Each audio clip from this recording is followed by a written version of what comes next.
My name is Catherine Evans, 34 years old. I set the table like a stage, linen pressed flat as calm water, candles a measured constellation, the good silver catching warm reflections from the oven window. Herb-crusted lamb rested beneath foil, rosemary and garlic, breathing into the house we'd saved so long to buy. The playlist was soft piano and strings, the kind of music that fills silence without seeming to. 7 years of marriage deserve theater, I told myself. Ritual steadies the heart. Nathan called from upstairs over the hiss of his shower, something about the wine opener, and I smiled to the empty room, answering that it was in the third drawer by the stove. I knew because I put everything in its place, because order is what you build when the rest of life feels like quicksand. I straightened a candle that was already straight, checked the potatoes again, though they were perfect, and adjusted the emerald dress he loved, the one he always said made my eyes look like jade. I wanted to feel beautiful. I wanted to feel safe. His phone buzzed on the counter, once, and then again, insistent, urgent, the kind of vibration that means either someone needs you or they own you. I am not the snooping type, I told myself, not out loud, but in the voice you use when you try to talk yourself off a ledge. But it kept buzzing. I wiped my hands on a towel, reached without thinking, saw the lock screen flash with a contact labeled AV and a half sentence that punched through me like ice water. I can't stop thinking about. The shower ran. Steam breathed under the bathroom door up the hall like a warning. I stared at the screen, at the date stamped there, our anniversary, and at the tiny preview bubble I could pretend was anything else if I really wanted to. I did not want to. My fingers moved on muscle memory. The passcode was the same as always, our anniversary date. The irony was so sharp I almost laughed. Messages opened like a trapdoor. Words leapt out, intimate and casual and hungry. I miss your hands. When can I see you again? Did you tell her yet? The thread ran back months, a lot of late nights, the kind of time that steals from sleep and conscience both. His replies were never cruel, which made them crueler. She's been fragile. I need to time it right. You're the one I want. Each line slid under my ribs and propped them open. The wine bottle tilted in my hand. I caught it before it smashed. The candles were suddenly too bright, throwing shadows with edges like knives. I scrolled, telling myself there would be context, a joke, a misunderstanding, a reason beyond the obvious. The reason was Audrey Vance. I knew the name from college stories told on old couches, the ex with the laugh he still imitated sometimes, the one he'd always said was ancient history. Her initials, AV, were threaded through my kitchen like a tripwire. There were photos I shouldn't have opened, skin and hotel light, and a smile on his face I recognized, and now wished I didn't. There was a restaurant picture, too, the Riverside downtown, the place I'd suggested for tonight because the river at evening looks like silk, and the servers always bring the extra bread. He'd said he was tired of it. The date on the picture was stamped from last week. The shower shut off. He started humming, and for a second I left my body and watched some other woman stand in my kitchen, phone in hand, lamb on the counter, candles whispering. The room tilted and then righted itself. Something settled over me, cold, clean, precise. Not denial, not rage. A lid. I set the phone back exactly where it had been, wiped a smudge from the glass with the corner of my dress, and lifted the plates I had warmed in the oven. When Nathan walked in, towel around his waist, water still slipping from his hairline, he kissed my cheek and said, "Something smells incredible." My face arranged itself into the shape he knew. "Happy anniversary," I said, and my voice sounded like mine. We ate, we toasted. He gave me a delicate gold pendant, and I wondered who chose it, whether she had stood in a glass-bright store and held its weight in her palm, imagining it on my skin. The lamb was as tender as I had hoped. My hands did not shake. We talked about nothing, the way married people do when the shape of everything is known. The neighbor's ridiculous inflatable reindeer, his teammate's new baby, Lily's kids insisting Thanksgiving should be all pie. I nodded and laughed in the right places. I asked after a project he'd complained about for weeks. I reached across and squeezed his fingers because my body knew that choreography, even when my mind wanted to flee. We made love because it was our anniversary and because I could not decide whether refusing would tip my hand or save my soul. I stared at the ceiling and remembered the first time in our long-ago apartment, windows rattling with winter wind, a pot of cheap spaghetti congealing on the stove, the way he'd held me like something sacred. Tonight he whispered love and forever against my throat, and all I could think was that words can be true until the day they aren't. I waited until he slept. His breath evened into that soft catch he's had since college, years of knowing a person reduced to the sound of a lung. I lay there and counted backwards from 1,000, the trick my therapist taught me after the second miscarriage when grief made nights into hallways without doors. When numbers ran out, I got up and padded to the office, careful with the squeaky board in the hall. The light from the monitor turned my hands blue. I made a new email with a name no one would recognize and forwarded myself every screenshot I could stomach. I opened our shared credit card account and scrolled, each line item a breadcrumb on a path I hadn't realized we were walking. Hotel stays with bland corporate names, dinners that mirrored the photos in my head, a jewelry store purchase double the price of my necklace. I folded it all into a folder labeled taxes because I am ordinary, even in catastrophe. The cursor blinked on a blank search bar and I typed Audrey Vance. Her professional site wore the colors of calm, sage and cream, serif fonts that implied integrity. Marriage and family therapist. Special interests. Repair after betrayal. My laugh startled the quiet. Articles with her byline preached boundaries and transparency. A podcast clip promised 3 steps to rebuild trust. I listened to 12 seconds and closed the tab before I broke something. In the morning, I found a private investigator with soft eyes and a cop's posture. Liam. I practiced telling the story on the drive to the coffee shop and still tripped over the word husband. "I'm sorry," he said in the gentle tone of people who have seen messes but still believe in brooms. "Once we start, we should let the evidence speak." I nodded because speaking had already cost me enough. For a week, he followed the man I had married. I moved through my life like an understudy, emailing clients, returning calls, watering plants, while my phone delivered photos and timestamps and the geography of betrayal. Audrey's condo in the Pearl, with a lobby like a museum. Hotel elevators mirrored on all sides so you can't escape your own face. A parking lot where Nathan's hand on her back told a story his mouth had not. When Liam slid the final folder across our table, the room smelled like espresso and burned sugar. "There's one date you should see," he said, and his eyes flicked to the paper the way people glance at open flames. June 15th. The circle he'd drawn was small, but it roared. That was the day the nurse had called me brave for keeping my voice calm while I bled. The day a doctor had rested his hand on my ankle and said a word that meant gone. Nathan had told me there was a work emergency and left me drowsy and ridiculous in a gown that wouldn't tie. The photo in the folder was time-stamped 2:47 p.m.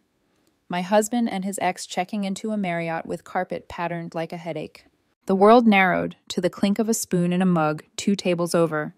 My mouth remembered how to breathe before my mind did. Liam's hand hovered near but didn't touch, merciful. "I'm okay," I said, and heard the lie hold. What changed in me then wasn't dramatic. No thunderclap, no vow spoken to the ceiling, just the quiet click of a lock when a door closes. I organized the papers back into their neat stack and slid them into my bag. "Thank you," I said, and meant it. He studied me for evidence of collapse. I gave him none. On the drive home, rain needled the windshield in clean lines. Red brake lights were smeared roses on wet asphalt. I pictured our dining table, the one we picked from a warehouse sale and refinished together, his sanding and my staining. I pictured candles and plates and the careful ritual of carving. I pictured the spare place setting I sometimes add out of superstition or hope. By the time I turned into our street, the terrible, perfect idea had found its shape. I cut the engine and sat in the driveway until the rain softened and the house settled into evening. When I walked in, Nathan looked up from the couch and smiled. The same gentle smile that had once felt like home. "Hey," he said, "you okay?" "I am," I said, and felt how strange it was to tell the truth while hiding the ocean behind it. I kissed his forehead like a benediction and went to the kitchen where the third drawer still held the wine opener, right where it belonged. I became a spy in my own marriage. Liam's folder sat on my desk for 2 full days before I opened it again. Not because I doubted him, but because I wanted to delay the inevitable moment when heartbreak would harden into evidence, when love would become a list of dates, places, and receipts, when the story of my marriage would stop being a question and start being a crime scene. The third morning, I brewed coffee so strong it could strip paint and sat down with the folder. The photos were printed on glossy paper that made everything look clearer than real life ever does. There was Nathan, my husband, with that easy half grin I used to think was reserved for me. His hand resting on Audrey's lower back as they walked into a hotel lobby, her face tilted up toward him in a look of practiced affection. Another photo, Nathan waiting at a cafe, scrolling on his phone, the sunlight catching the wedding ring he hadn't bothered to take off. I flipped to the next page, credit card statements, hotel invoices, jewelry store charges, all the silent witnesses to deceit. Then the page that ended whatever remained of denial, the one marked June 15th, the day I lost our baby, the day I begged him not to leave, and he said, "I have to, Catherine, it's work, I promise." Now I knew what kind of work it was. I pressed my palms against my eyes until color sparked. I wanted to cry, but the tears had already turned to something sharper. I thought about all the times I'd comforted him, reassured him, carried the weight of our grief so he wouldn't have to, and while I was falling apart, he'd been in someone else's arms. I closed the folder, the sound crisp and final. Grief was a luxury I couldn't afford anymore. Strategy, on the other hand, that was necessary. That night, when Nathan came home, he kissed me lightly on the temple and said, "Rough day?" I nodded, leaning into the lie. "Deadlines," I murmured. He smiled, oblivious. "You're amazing, you know that? You hold everything together." The irony nearly made me laugh. After he fell asleep, I slipped back into the office and opened my laptop. I created a new document titled Operation Clarity. I listed everything Liam had found, cross-referenced with what I'd already collected. Then I began my own research on Audrey Vance. Her website was a shrine to integrity. Marriage and family therapist, helping couples rebuild trust. Her bio featured a soft focus headshot, hair styled into gentle waves, smile warm enough to sell redemption. Published in several journals, it said, "Advocate for ethical communication." My jaw tightened. I clicked through article after article, each paragraph dripping with hypocrisy. When you lie to your partner, you destroy their sense of safety. Transparency is the foundation of lasting love. I imagined her typing those sentences while texting my husband. At 2 a.m., I scrolled her LinkedIn and found her work address, Center for Family Wellness, downtown Portland. I read client testimonials that praised her compassion, her wisdom, her uncanny ability to heal broken relationships. I wanted to print every one of them and burn them to ash. By dawn, I'd mapped her schedule, her public appearances, even a podcast recording date she'd posted on Instagram. Not for confrontation, at least not yet. But knowledge was leverage, and leverage was power. When Liam called to check in, I thanked him and told him he'd done enough. He hesitated. "Mrs. Evans, are you sure you don't want me to keep looking?" "No," I said. "I have what I need." He paused again, his tone careful.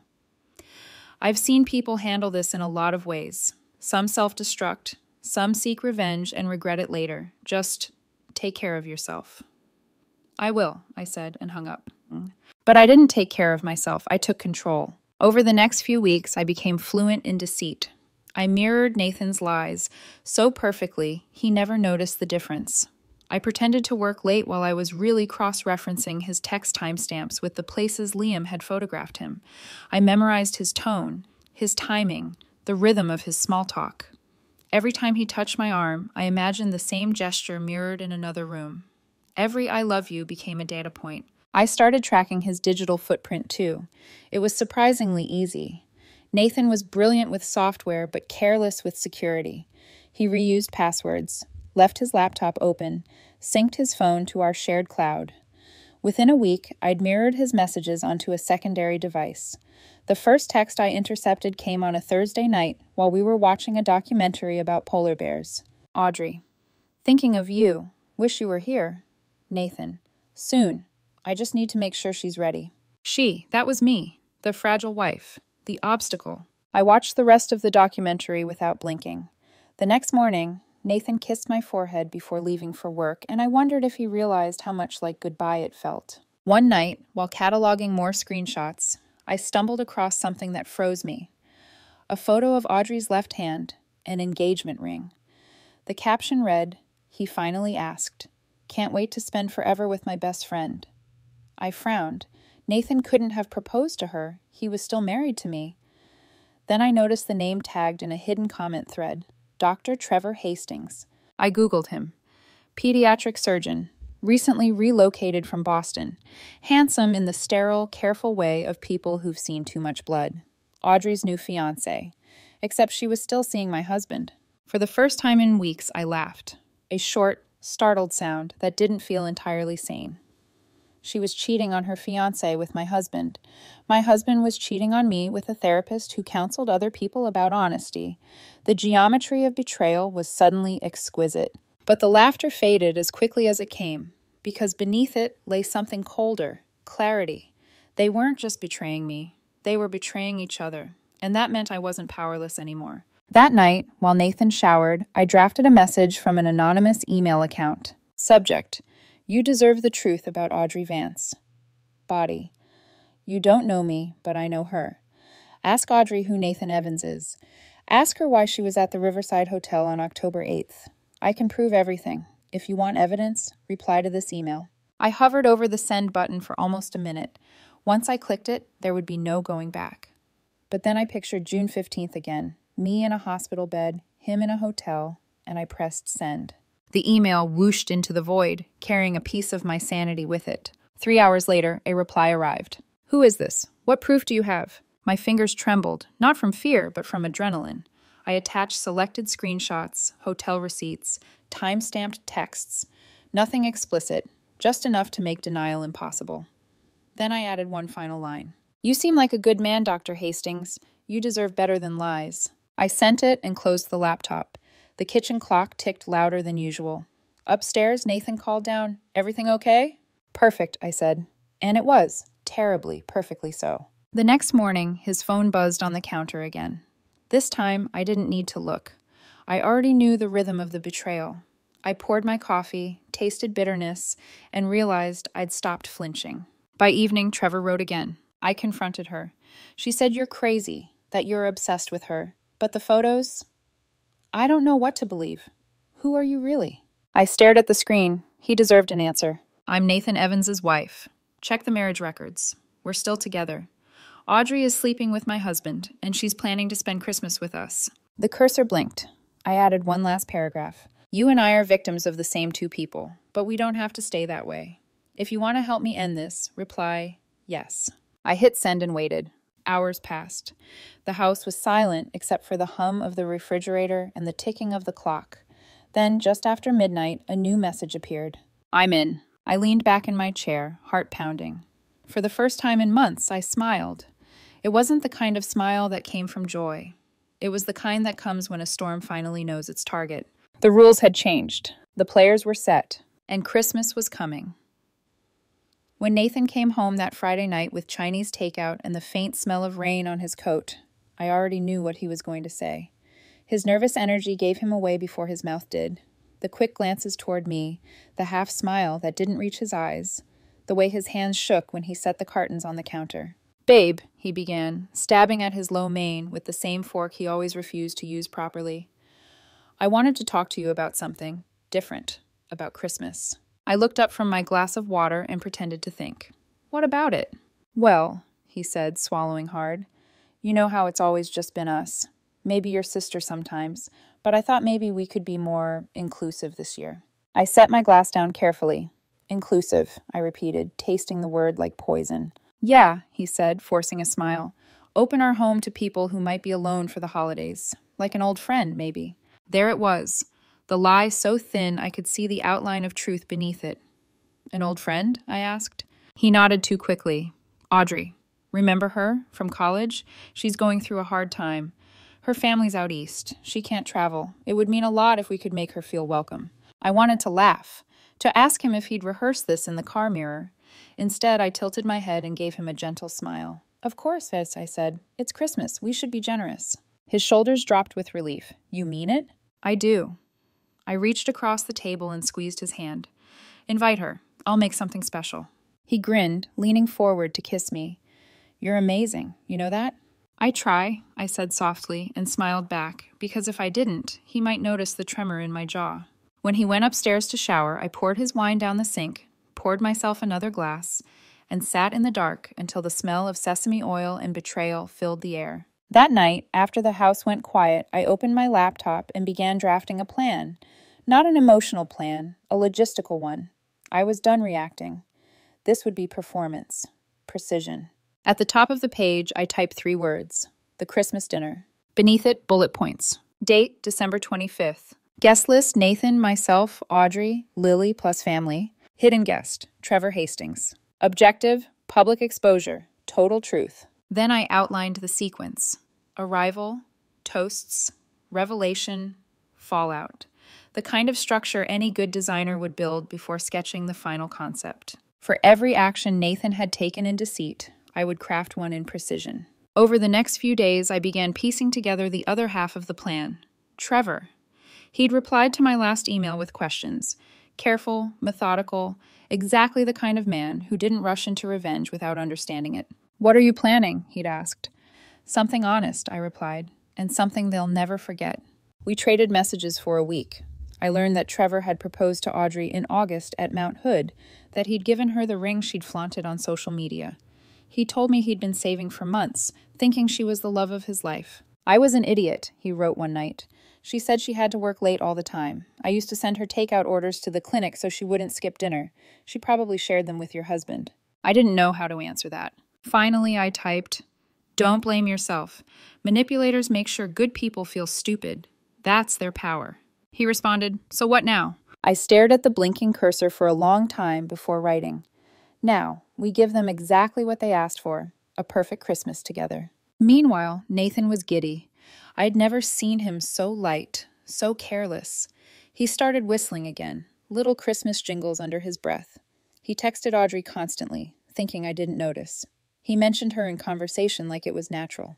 "Oh, Audrey sent me a link to this recipe," he said while scrolling on his phone. "She said it's foolproof." "Then we'll make it," I said. Wouldn't want to disappoint the guest of honor. He smiled at me like I was the woman of his dreams. Maybe I still was, just not for the reasons he thought. At night, I'd lie beside him listening to his even breathing, imagining what he'd do if he knew the walls were closing in. That every text, every email, every secret meeting had already been documented. Sometimes I'd picture the dinner in my head like a film reel, Audrey smiling, Nathan glowing, Trevor entering through the side door. The look on their faces when truth arrived uninvited. I'd replay it until sleep came, the scene growing sharper each time. Lily called me a week before Christmas. "Hey, are we still good for the 25th? James wants to bring his new grill toy." "We're good," I said, stirring sugar into my coffee. Her tone softened. "You sound tired, Kath." "I'm fine," I lied. "You always say that before doing something dramatic." I laughed. "It's Christmas, Lil. The only dramatic thing I'm planning is a turkey too big for the oven." "Uh-huh," she said, unconvinced. "Who else is coming?" I hesitated. Nathan invited someone, an old friend from college. Audrey. Silence. Then a low whistle. "You mean the Audrey?" "That's the one." "Please tell me you're joking." "She's alone this year. It's just dinner." "Catherine," Lily said, voice firm, "if that woman flirts with your husband in front of me, I'm throwing mashed potatoes." "Duly noted," I said. "You think I'm kidding." "I hope you are," I said, and meant the opposite. 2 days later, Trevor and I switched to a secure messaging app. He wanted details, addresses, timing, layout of the house. I sent him a photo of the dining room, the table Nathan and I had built by hand. "I'll arrive at 6:30, he wrote. "You're sure about this?" "Absolutely. But when it happens, no shouting, no violence. Just truth." "Truth can be louder than violence," he replied. I smiled at the screen. He was right. December crept closer. The house smelled like cinnamon and candle wax. Nathan hung lights along the porch, humming Silent Night. I baked cookies with Lily's kids one afternoon and pretended I wasn't building a bomb. Sometimes guilt flickered through me. Not for Nathan, but for Trevor. He didn't deserve another round of heartbreak. He was just collateral damage in someone else's war. But then I'd think of June 15th again, and the guilt would cool into resolve. One night, as I reviewed my files, a thought crept in. What if I'm becoming like them? Manipulative, calculating, capable of smiling while lying. But the answer came quickly. No. They'd done this for selfishness. I was doing it for truth. Justice requires staging sometimes, and I would stage it perfectly. On December 18th, a small miracle happened. Nathan bought me a gift early, a necklace this time, silver with a small diamond teardrop. "You've been so patient with me lately," he said, fastening it around my neck. "I know I've been distracted." "Work stress?" I asked lightly. He nodded, relief flooding his features. "Exactly. You always get me." I smiled. "That's what wives are for." As he left for his office, I watched his taillights fade into the gray morning. Then I unclasped the necklace and laid it in the drawer beside Liam's folder. The silver gleamed under the lamplight like a blade. 2 days later, Trevor sent one final message before the storm. "Whatever happens that night, Catherine, thank you. You're the only person who told me the truth." "No," I replied. "I'm just the one who decided to stop pretending." That night I dreamt of the dining table bathed in candlelight, of laughter turning to silence, of the exact second when every lie would die at once. When I woke, I felt calm, centered, ready. Christmas was 4 days away, and somewhere deep inside, beneath the grief and anger, I felt something close to anticipation. By the time Christmas week arrived, every piece of my plan was locked into place. It wasn't rage driving me anymore, it was precision. The calm before a controlled burn. I woke early every morning, brewed strong coffee, and reviewed my notes the way a lawyer might rehearse for trial. My evidence folder sat neatly labeled in a fireproof box under my desk, the digital backup stored on 3 separate encrypted drives. The house smelled of cinnamon and fir. Nathan had insisted on getting a real tree that year, something about bringing back tradition. I'd smiled and agreed, watching him string the lights, his reflection blinking in the ornaments. "Looks perfect," I told him. He kissed me and whispered, "Couldn't have done it without you." He had no idea how true that was. Trevor and I had finalized the details over encrypted chat. He would arrive through the side entrance at exactly 6:30 p.m., half an hour after dinner started. The timing had to be perfect. Any earlier, and Nathan might still be playing the gracious host. Any later, and Audrey might already sense something wrong. I wanted the moment of recognition to detonate in the middle of their meal, when the wine had made them comfortable and the performance of civility was at its peak. "Trevor, are you sure you're ready for this?" Me. "I've never been more ready." Trevor. "She'll deny everything. They always do." Me. "That's why we're not relying on words." I'd sent him copies of the photos, receipts, and text logs, so there'd be no room for argument. The only thing left was timing, and my ability to smile through hell until it was time to pull the trigger. 3 nights before Christmas, I met with my lawyer again. Victoria Pierce was a woman carved from composure. Tailored navy suit, blunt-cut hair, voice like precision glass. She'd handled high-profile divorces for tech executives and politicians. When I slid my folder across her desk, she scanned it without surprise, as though infidelity was just another line item on a balance sheet. "Impressive documentation," she said, turning pages. "He charged these hotels to your joint credit card?" "Everyone." She nodded. "That simplifies things. You're entitled to reimbursement for marital funds used in an extramarital affair. Depending on how we structure this, you could also argue emotional damages given your miscarriages." "I don't want money," I said. "I want control." Victoria smiled faintly. "Control and money often come in the same package. What exactly are you hoping to achieve?" "I want the house, and I want him exposed." Her pen paused above the notepad. "Publicly?" "Yes. That's a dangerous route," she warned. "It could complicate negotiations. Humiliation often makes people litigious." "I'll handle the humiliation," I said. "You just handle the paperwork." She regarded me for a long moment. "You're very calm." "Because it's not anger anymore," I said quietly. "It's clarity." She tapped her pen once. "Then I suggest you let me draft the divorce papers now. Once they're signed, we'll file immediately after Christmas. If he refuses, we'll subpoena him. Either way, you'll win." "Thank you," I said. Victoria leaned back. "One more thing. This public exposure you're planning, don't let it consume you. Revenge has a half-life. It burns bright, but it doesn't last." "Good," I said, standing. "I don't want it to last. I just want it to end." That evening, Nathan came home with shopping bags and a grin. "Guess what?" he said, holding up a box wrapped in silver paper. "Audrey's allergic to pine nuts, so I got this specialty pesto she can eat." The casual Audrey rolled off his tongue too easily. My heart didn't even race anymore. "That's thoughtful," I said, drying my hands. "You're really making sure she feels welcome." He nodded earnestly. It's the least we can do. The word hit like static. Later, while he watched football, I sat at the dining table polishing the silver. The rhythmic motion was soothing, each stroke erasing fingerprints until I could see my reflection, steady, pale, unfamiliar. My phone buzzed beside me, a message from Lily. Lily, still can't believe you're letting that woman into your house. Me, it's just one night. Lily, one night too many. If she breathes wrong, I'm throwing gravy. Me, make sure it's hot.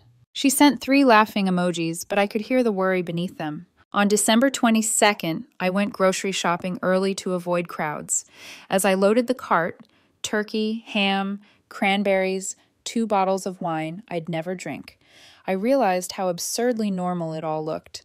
Just another woman preparing for the holidays, humming to herself in a fluorescent aisle. At checkout, the cashier smiled. Big family gathering? I met her eyes and smiled back. Something like that. That night, I wrapped presents with careful precision. For Nathan, I chose heavy silver paper tied with a satin ribbon. Inside, instead of the Rolex I'd planned to give him months ago, I placed the freshly signed divorce papers. Beneath them, I slipped a handwritten note on stationery embossed with our initials. Merry Christmas, Nathan, you were right. I have been too fragile, but not anymore. Love, Catherine. I placed the box beneath the tree and stood back.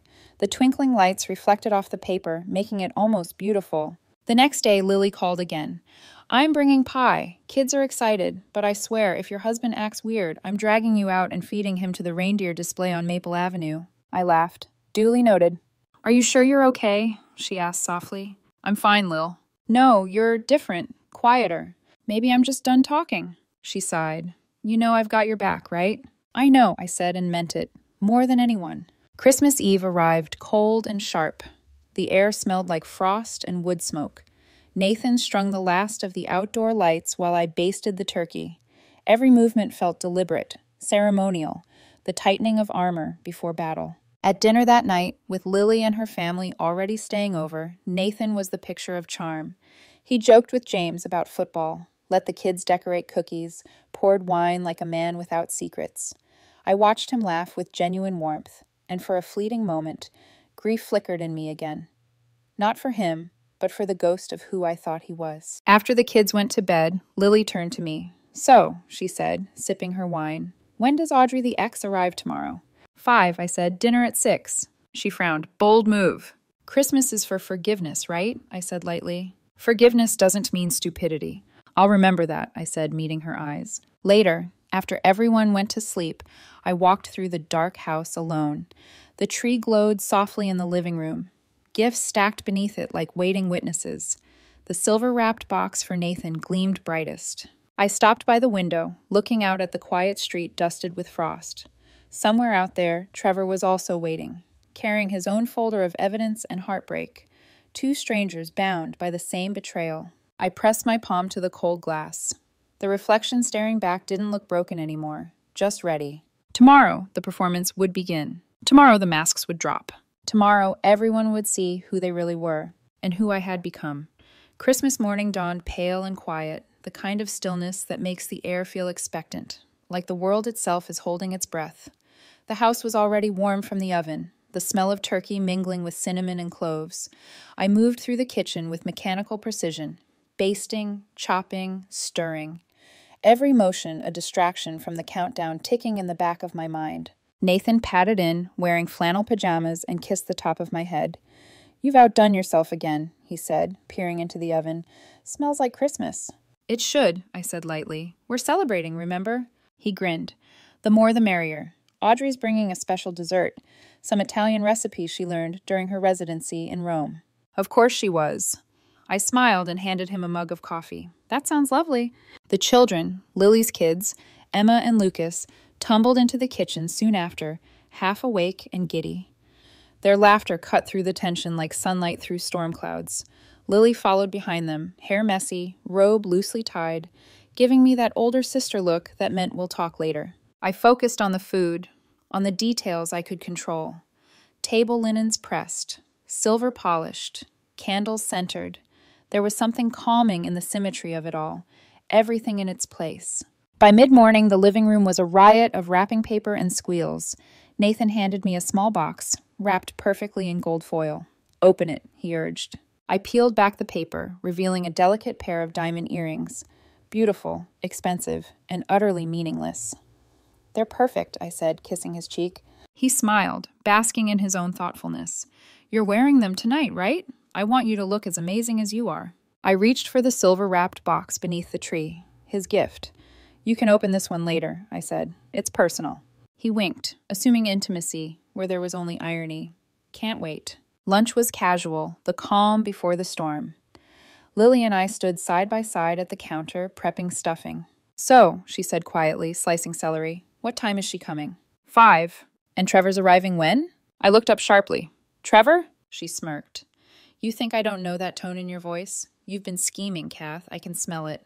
I didn't answer. She lowered her voice. "Whatever you're planning, I hope it's worth it." I met her gaze. "It will be." Her knife paused mid-chop. "God, you scare me sometimes." By 4 o'clock, the house was immaculate. The table glittered with china rimmed in gold, the same set my grandmother had given me when we married. I said 8 places, though Nathan thought there'd be 6. He walked in, adjusting his tie. "Why 8? "Old tradition," I said smoothly, lighting a candle. "An extra place for unexpected guests." He shrugged, satisfied. At 4:30, I checked my phone. "Trevor, on my way, parking down the street."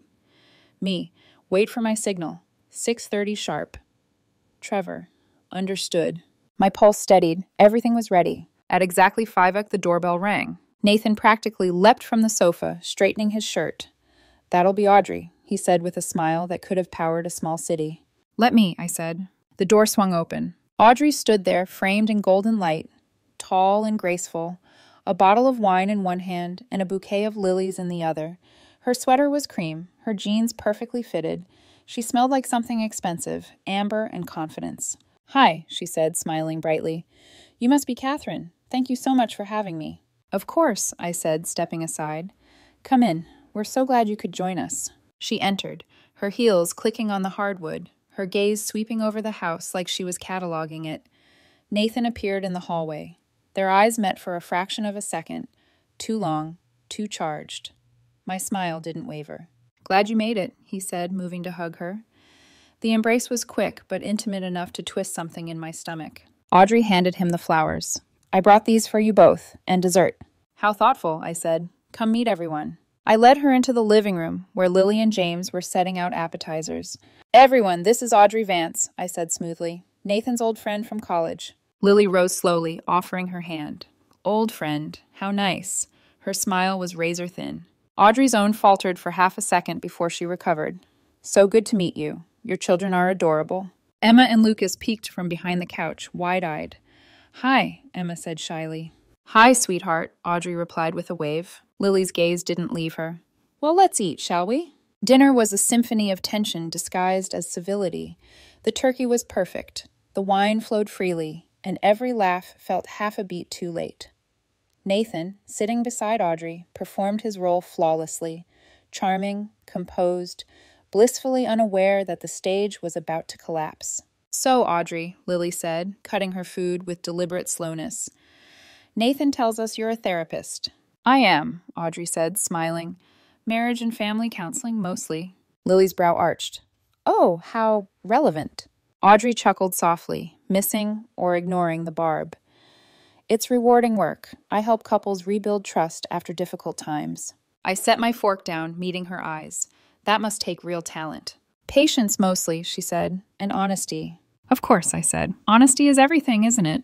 Nathan shifted in his chair, sensing something in the air. "Catherine," he said lightly, "you should try the potatoes. Audrey gave me the recipe."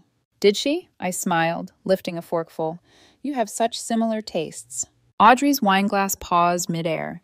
Her eyes flicked to Nathan. A tiny crack appeared in her perfect facade. Lily leaned toward me, whispering just loud enough for Audrey to hear.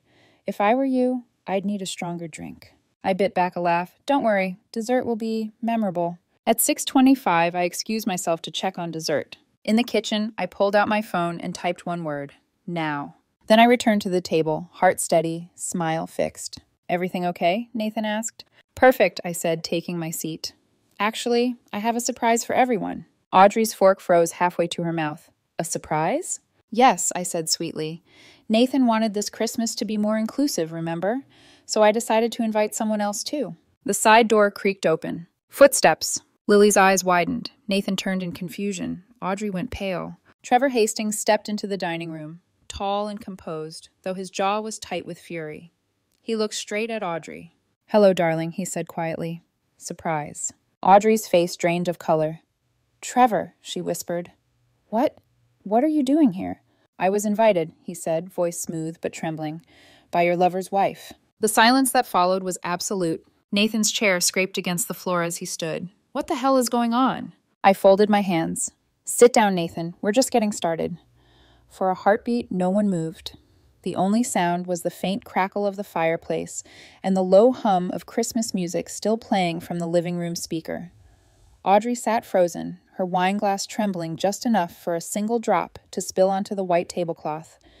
Nathan stared at Trevor like the universe had suddenly misprinted itself. "Who the hell are you?" Nathan demanded, his voice climbing higher than I'd ever heard it. Trevor gave a slow, bitter smile. "I'm the man your girlfriend promised to marry." The word girlfriend hung in the air like a curse. Lily's jaw dropped. James choked on his wine. Audrey shook her head, her voice brittle. "Trevor, stop. This is insane." "Is it?" he asked quietly, pulling something from his coat pocket, a folded stack of papers. "Because these say otherwise. Messages, photos, hotel receipts, all of them time-stamped to the nights you told me you were working late." Nathan's face went red, then white, then red again. "What the hell is this? Audrey, what is he talking about?"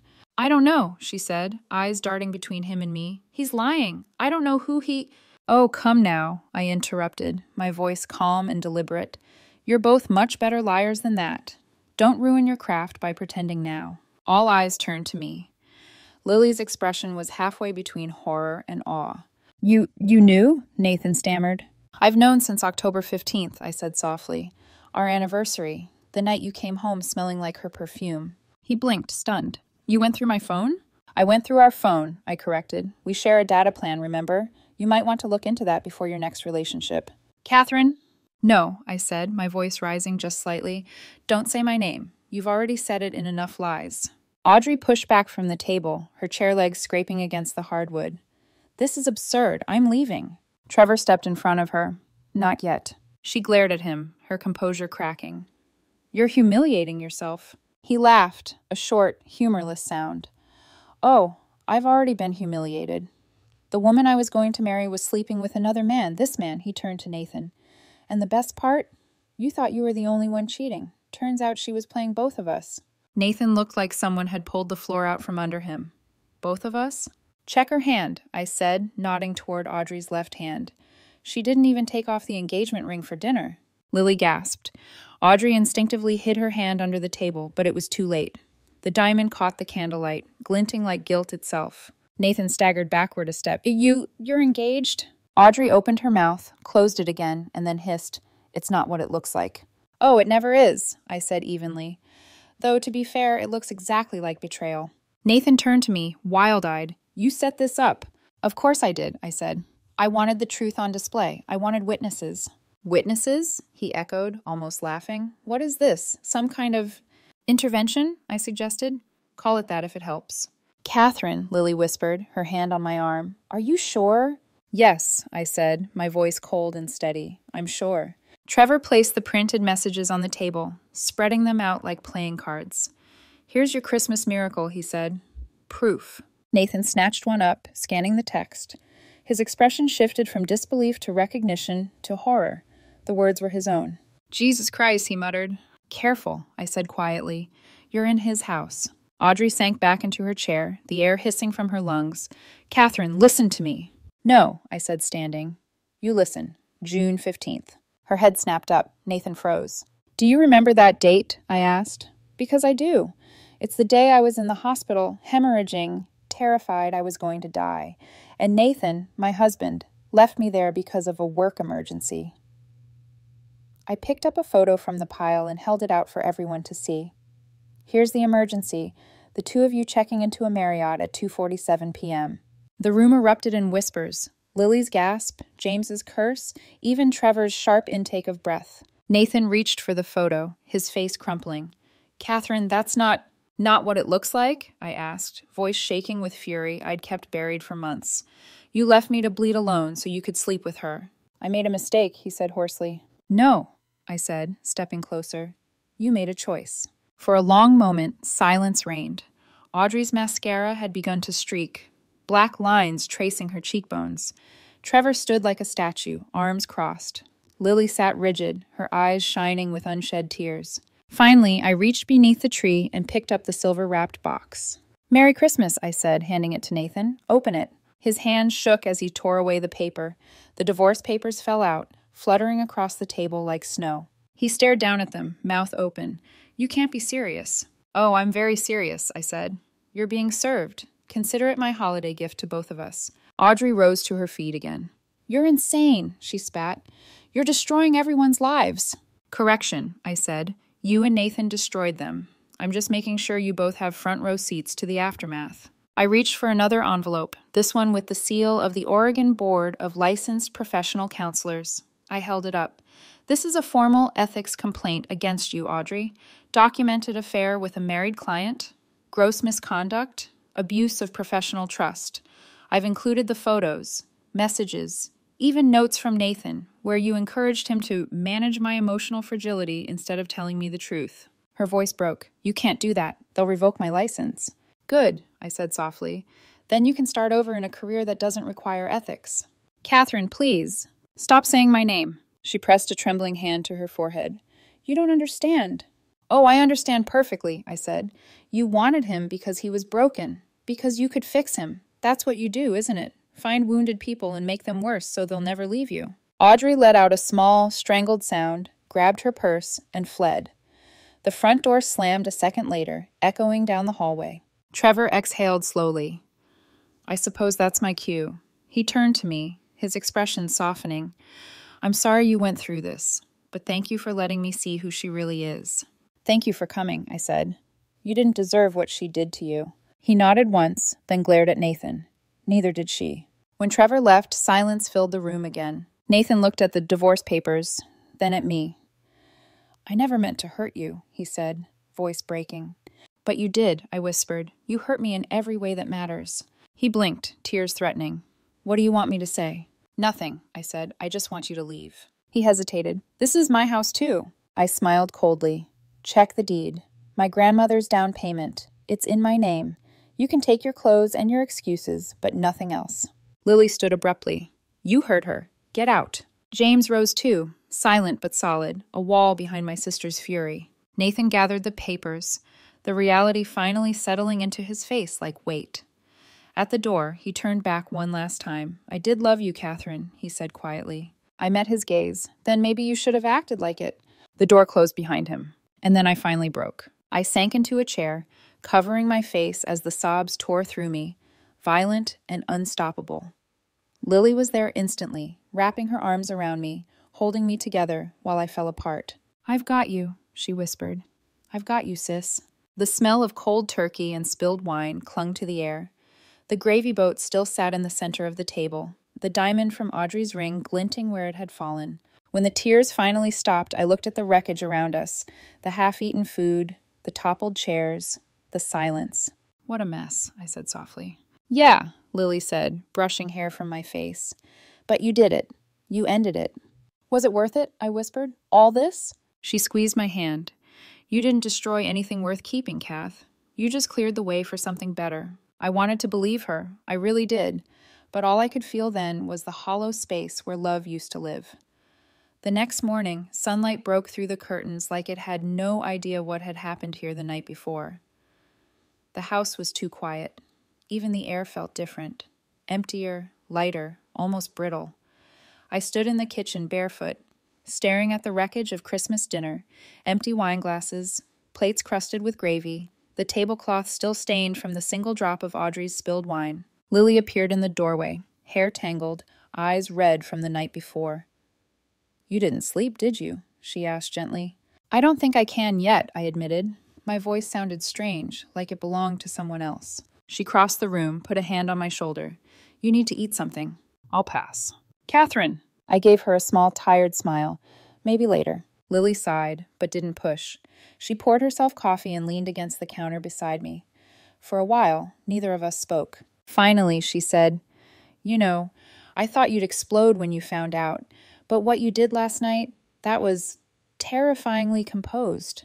"I think I used up all my emotions months ago," I said quietly. All that was left was planning. "Still," she murmured, "you were brave and brutal." "I didn't want to be brutal," I said. "I just wanted him to feel something. Anything, even for a moment." Lily hesitated, studying me. "Do you regret it?" I looked around. The cold turkey, the untouched dessert, the silence echoing through the walls. "Ask me again in 6 months." The divorce papers were signed within a week. Nathan didn't fight it. He didn't even try. Maybe because he knew he'd already lost. Victoria Pierce handled everything with surgical precision. Joint accounts closed, assets divided, statements notarized. By January, the house was legally mine. Nathan moved into a furnished apartment downtown. I only saw him once more, at the bank, when we finalized the mortgage transfer. He looked smaller somehow, like someone had turned down his brightness. "I'm sorry, Annie," he said, standing by the elevator. I nodded. "So am I." That was it. No grand speeches, no final tears, just two people realizing they'd reached the end of the story. Audrey didn't vanish quietly. Word spread fast in Portland's therapy circles. The ethics complaint I'd filed triggered an official investigation. Within weeks, her license was suspended. When the news broke, her practice issued a statement about personally challenging circumstances and temporary leave. But people talk. Clients whispered. Colleagues gossiped. A marriage counselor who slept with her client's husband? There was no salvaging that reputation. Lily sent me the news article with a single message: justice. I stared at the headline, "Local Therapist Under Review for Ethics Violation," and felt nothing. No satisfaction, no triumph, just exhaustion. In February, Trevor reached out. He suggested coffee. As friends, he'd written. I hesitated, but curiosity won. We met at a small cafe downtown. He looked better than I expected, still tired around the eyes, but steadier. "You look different," he said when I walked in. "Lighter." "I feel different," I admitted. "You." He smiled faintly, learning to breathe again. We talked for hours. About Audrey, about Nathan, about how betrayal rearranges the architecture of trust. "I keep asking myself what I missed," he said, "how I didn't see it." "You didn't miss anything," I said. "You just believed her." He stirred his coffee slowly. "Do you ever think we went too far?" "Maybe," I said, "but they never would have stopped lying if we hadn't forced them to." He nodded, looking out the window at the drizzle. "She sent me a letter," he said after a moment, apologizing, saying she's in therapy now, said she hopes someday I can forgive her. "Will you?" "Eventually," he said. "Not for her, for me." I envied that kind of grace. I wasn't there yet. When we left, he hugged me. "You're stronger than you think," he said. I smiled faintly. "You too." Spring came, and with it, a strange kind of quiet. I redecorated the house, painted the bedroom walls a pale gray blue, bought new bedding, replaced every trace of Nathan's taste with my own. His office became my art studio. I set up an easel by the window and started painting again, for the first time in years. At first, everything I painted came out dark, reds and blacks and fractured shapes, but slowly, lighter colors began to creep in: gold, white, blue. Therapy helped too. Dr. Ellen Rodriguez was kind but uncompromising. "You're grieving a death," she told me during our first session. "Not just the death of your marriage, but the death of the story you told yourself about who you were." She was right. I had to mourn the version of myself who believed love alone was enough. Some days were better than others. There were mornings when I woke up and felt peace, followed by nights when I still caught myself reaching for a phantom hand beside me. But slowly the weight began to lift. 6 months after Christmas, the case against Audrey concluded. Her license was officially revoked. The report used words like unethical conduct and breach of professional trust. Her career was over. I didn't celebrate. I just closed the email from the board and whispered, "Done." Later that day, I received a text from an unknown number. "Hi, this is Jennifer. I was dating Nathan." Was, being the key word. "I found your number in his old phone. When I confronted him, he tried to lie. But then I saw your divorce records. I just wanted to say thank you for documenting everything." You saved me from wasting years on him. I stared at the message for a long moment before replying. You deserve honesty. I'm glad you found out in time. She wrote back, I hope you're doing okay. You're kind of a legend, you know. I almost laughed. A legend. I'd never felt less like one. That night, I sat in my studio staring at a half-finished canvas. Dark background, a thin streak of gold cutting through it.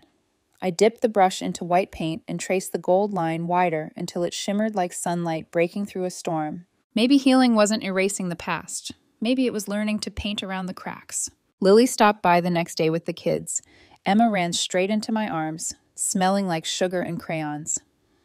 Auntie, Mommy says you're brave, she said. Are you? I smiled, hugging her close. I'm trying to be. Lucas tugged at my sleeve. Can you make pancakes again? The chocolate chip ones? Of course, I said. Let's make a whole stack. As they laughed and argued over who would stir the batter, I realized something simple but profound. My house felt like a home again. Not a place of ghosts, but a place of beginnings. That night, I went running for the first time in months. The air was cool, crisp with the scent of rain. Each step felt like a small declaration. I'm still here. I'm still moving. By the time I looped back home, sweat cooling on my skin, I could almost feel the last shards of the old life falling away. I stood in my driveway, hands on my knees, breathing hard. The stars above the neighborhood were faint but visible, scattered and imperfect. 6 months ago, I'd burned everything down. Tonight I realized I wasn't standing in ruins anymore. I was standing in the clearing. The past was over, and something new was waiting to grow. A year passed before I realized I could say the word Christmas without flinching. It came quietly, like healing always does, not as a thunderclap, but as a slow rearranging of breath, a rediscovery of stillness in my own bones.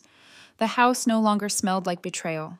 It smelled like paint and coffee, and the faint vanilla of the candle I kept burning near my easel. My name was still Catherine Evans on the utilities, though I'd started signing emails as Catherine Vale. It wasn't an act of erasure, it was reclamation. My name, my life, my story. The morning sun pooled across my studio floor as I stood before a new canvas. This one wasn't dark at all. Soft golds, pale blues, streaks of white light cutting through layers of texture. I didn't plan what I was painting anymore. I just let my hands decide what needed to exist. On the shelf behind me sat the first printed copy of My Beautiful Revenge. The memoir had begun as therapy. Dr. Rodriguez had suggested writing my story just for myself, a private record to lay the ghost to rest. But once I started typing, the words refused to stop. I wrote everything, the discovery, the months of silence, the dinner, the confrontation.